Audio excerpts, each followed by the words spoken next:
Hello and welcome all of you to this course titled Indian Writing in English. I am the instructor Uma Shankar Patra.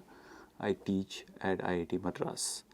In this course, as the title mentions, Indian Writing in English, we are going to look at roughly around 200 years of writings in English, mostly by Indians or people of Indian origin, because one of the first texts that is written by in English by a person of Indian origin is in 1794 by Dean Mohammed, and that many historians, literary historians, have thought of as the first text of Indian writing in English. So, from its origins itself, Indian writing in English is a very complicated terrain, and therefore, before we even go into the survey of what uh, texts we will read as part of Indian writing and English, it's very important to look at these three components of Indian writing and English. And I'm here going by one of the texts that we'll read later in the course. Is there an Indian way of thinking where A.K. Ramanujan will emphasize on different aspects of the title to think through many of the constitutive elements of that title. And I'm going to do something of that similar exercise in this introductory lecture, where we look at these three elements, Indian, writing and English, to think about how we can have a general broad understanding of what this course is going to offer before we even go into individual texts to think about what they are offering. So let's first start with uh, the last item, which is English, Indian writing in English. If you look at English, it has had a very interesting journey in India from the first presence of English actually happens in India before the British arrive on Indian shores. Uh, the it's a person, a Roman Catholic priest, Father Stephens, Thomas Stephens, who arrives in Goa, is known as Father Estevam, who lived for 35 years in the Konkan region, practiced Christianity, and then would prepare a mix of Marathi Konkani version of the Gospels, which will come to be known as Christian Purana. And Stephens arrives in India around at least 20-30 years before the British arrive on our shores. So, Christian Purana, though, is published in 1640, later after Father Thomas Stephens uh, passes away. So, English as a history which predates the British on Indian soil. So, English is there already on the shores before the British arrive, and then we have from 1578 when Father Stephens comes, and to 1794 when you have Dean Mohammed writing his travels, which is published not in India, which is published in the United Kingdom. So you have very interesting journey of English in India in the first half itself. If you look at from 1578, or if you take 1640 when Christian Purana is published, till 1794, almost 200 years there, where English is already in India in a very complicated journey itself.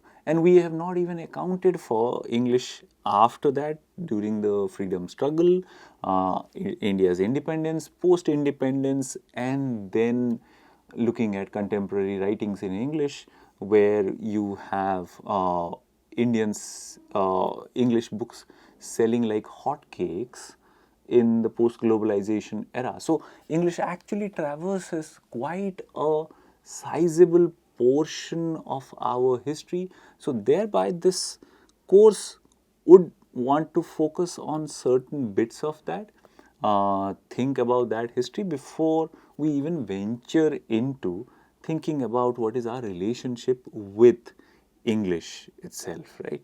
So if we just think about that, English has this complicated life in India, as many scholars would go on to say, the sociology of English, the anthropology of English in India, let alone the politics of English in India. The British come to India and they want their ruling machinery is thinking about how to govern India properly, right? And in that entire mechanism, English becomes a very important piece to think about. English is not only working as a language here.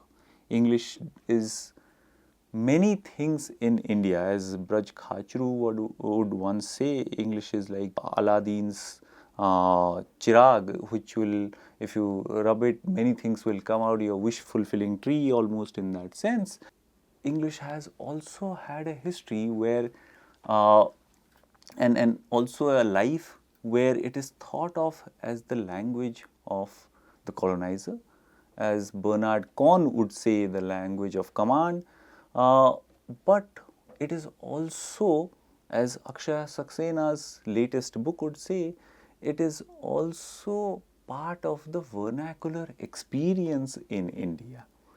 So thereby, English is also in the spoken English kind of coaching tutorials.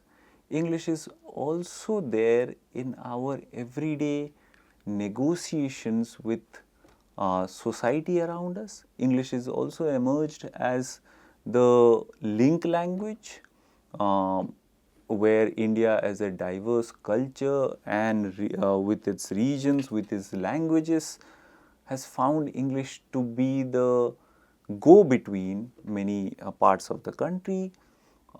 So English thereby has had this kind of a varied history from Father Stephens's times. So this course therefore can approach English in many ways. What I would probably start here would be the life of English from its bureaucratic inceptions. What I mean by that is that we will look at English as the British thought about and the colonial machinery thought about English, that what is the role of English in India, and that leads to a lot of struggle, lot of discussions, lot of debates around English itself. And that will be very instrumental to our understanding of the course itself. So let's think about English's history in India from a bureaucratic perspective. Please remember that we have not come to the other two words that are part of the course title, which is Indian and writing. We will have time to come back to them, and through this historical discussion of English itself, we will obviously have time to refer to again the distinction of who or what is an Indian changes over this long period of almost around 200 years from 19th century that the course will focus on. And then we will obviously come to the highlight of the course also, which is writing. That why do we use the word writing instead of literature, let's say, for example, because our courses in literary studies, as we will all know, have like literature enshrined as part of the course title itself, right? For example, British literature, American literature. Why don't we call this Indian literature, right? Why do we call this Indian writing in English rather than Indian literature in English?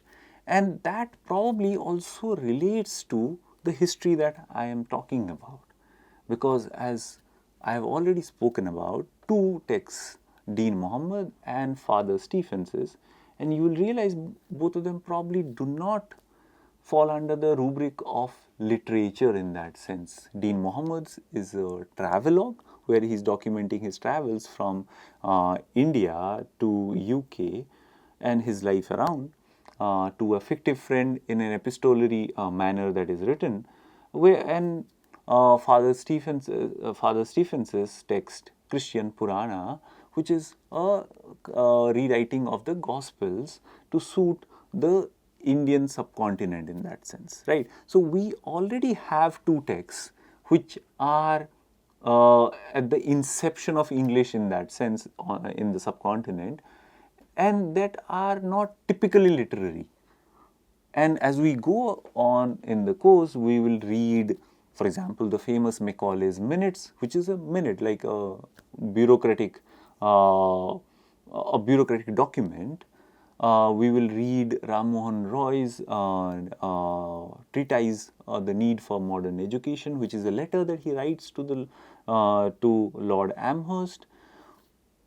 And then we will also read novels, we'll read short stories which come under the rubric of literature itself. So we have a varied genre of writing that come under it. So therefore probably the title Indian writing in English becomes very important. That writing part tells us about English's many lives in India. And those lives are embedded into these kind of writings, therefore.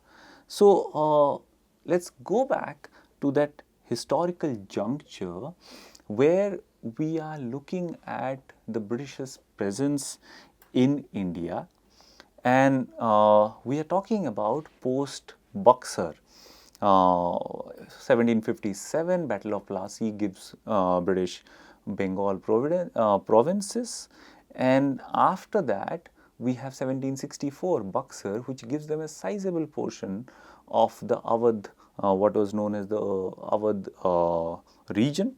So the British already have a sizable portion in India under their control, and they are thinking of governing and what are the best ways to govern this country in that. At this point, it's not the British government directly which is ruling India. It is the East India Company, a private company which is ruling India, which then gives rise to questions of governance, ethical conundrums of British colonialism itself.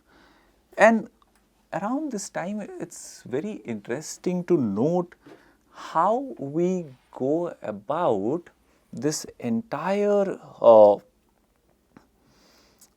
problem that the British are facing. That how do we govern this country which has many languages, many literatures, and this is a very different experience of colonialism that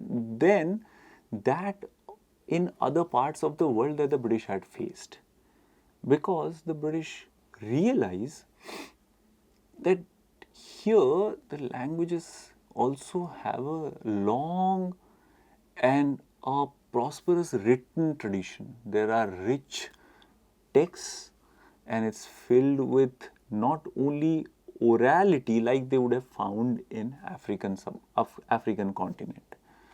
In India, the British come across a huge treasure trove of written material, which then makes them aware that it's not as if they are coming to a heart of darkness, as Conrad's novel would tell us about the African continent. So, how do then they deal with this problem here, this paradox here, because as you will know, colonial venture depends on the moral superiority and the righteousness that the white man is here to civilize the native subject. If the native is already civilized, then how do we think about this entire colonial enterprise? The problem then that appears for the British here is that first they have to take cognizance of the rich literary and philosophical traditions that are already available in India.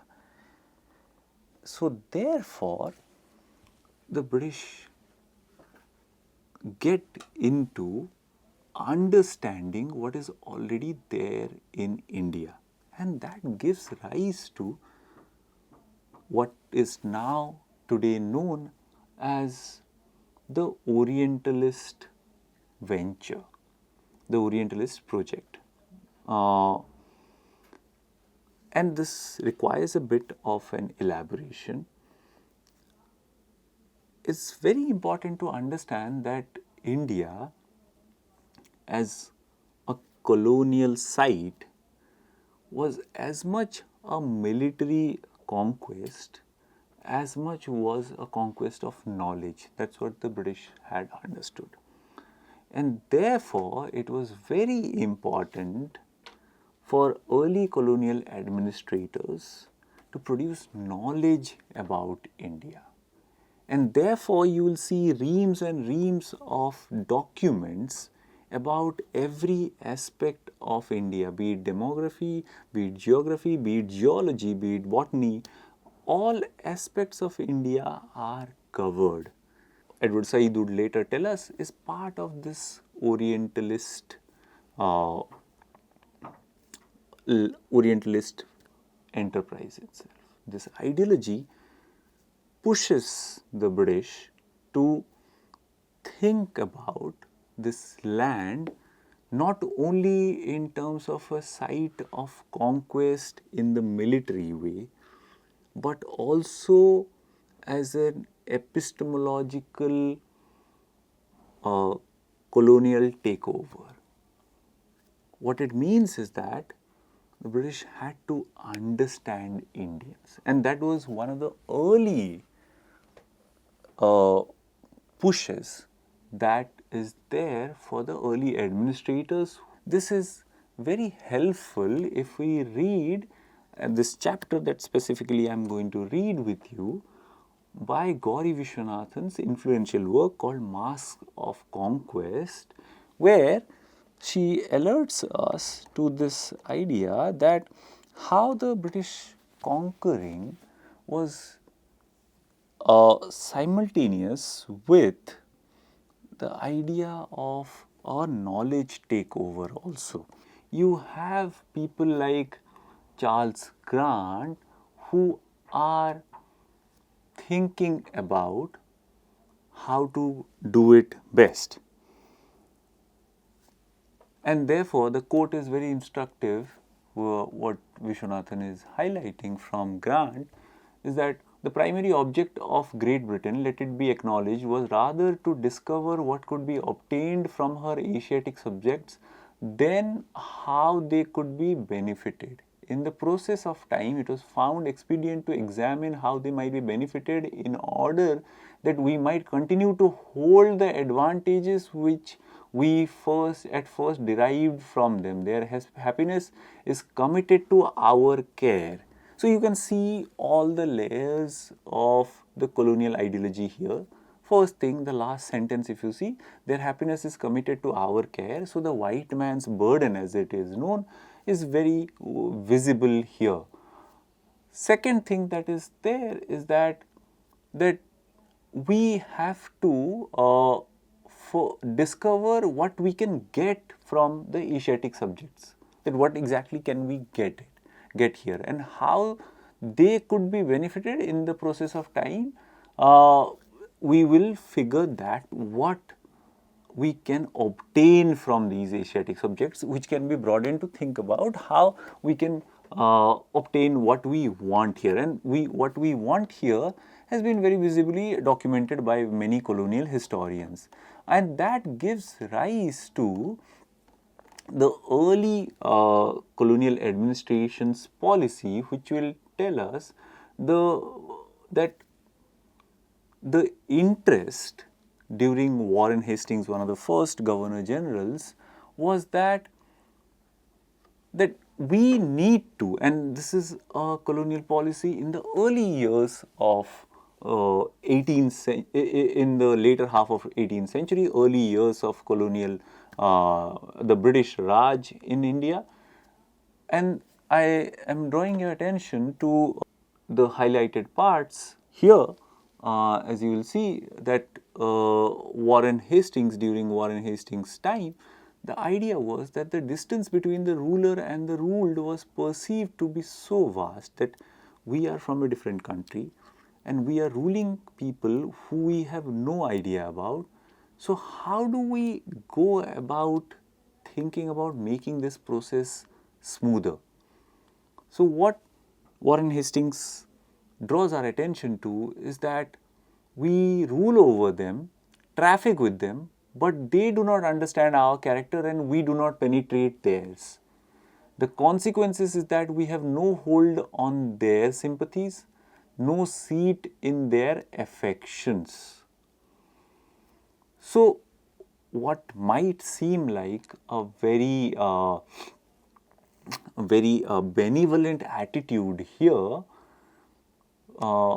critics like Viswanathan and others have discerned that this is almost the founding stones of colonial bureaucracy in India, where the discourse was that we need to understand the subject in their own terms. How do we do that? By learning their language, and that gives rise to the first Orientalists, and we have the great scholars that are produced by it, as Viswanathan mentions.